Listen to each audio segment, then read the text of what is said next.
Hey guys, welcome back to World Mechanics. Thank you guys for watching and subscribing to the channel. Today will be super helpful video to any of you having a Chrysler 300, and if you need to find the relay for the horn, stay with us. We'll explain where it's located, how to test the relay for the horn on your Chrysler 300, and how to actually fix the horn. We'll explain if it doesn't work, what can cause that. So make sure to stay until the end. We'll cover very helpful information that can save you quite a bit of time and money. So before we start, let me tell you a little bit about us guys. Every single car we get here at the garage, we try to make at least 200 to 300 free repair videos. We take them completely apart and we show you how to fix pretty much anything. Why we guys do that? Because our mission in the shop is to save you as much money as we can. We will have multiple videos on Chrysler 300. We'll be taking them apart. We'll make videos about almost everything you can think of, including mechanical, electrical. You can check our channels for more information as well. And if you need to guys buy any parts, tools for a good price and quick shipping, check out the link in the description of the video below. That's where we get all our tool supplies from.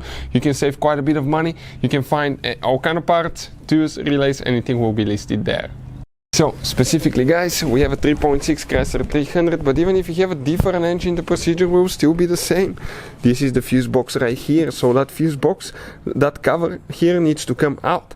You have one notch here, one there. You squish towards each other, pull out, flip it on the side, and now let's explain which relay we need to check for the horn.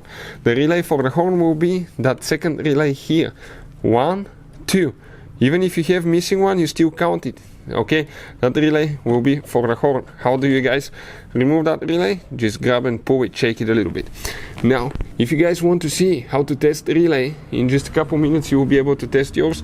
We'll put a link to a video that will teach you how to do that. Number 2, if you need to buy a replacement relay at a really good price and quick shipping, check out the link in the description of the video below. In addition, I will always recommend to keep some spare relays in your glove box, because for instance that relay is next one is for the AC clutch, wipers, and you don't want to be stuck on the road with a bad relay and not be able to drive your car guys. So now if the horn still does not work, we have a special video that explains why horn does not work on Chrysler 300, and it's going to teach you and how to diagnose it and almost every possible thing that can easily cause that. Hopefully the video will be helpful. Thank you for watching and see you guys next time.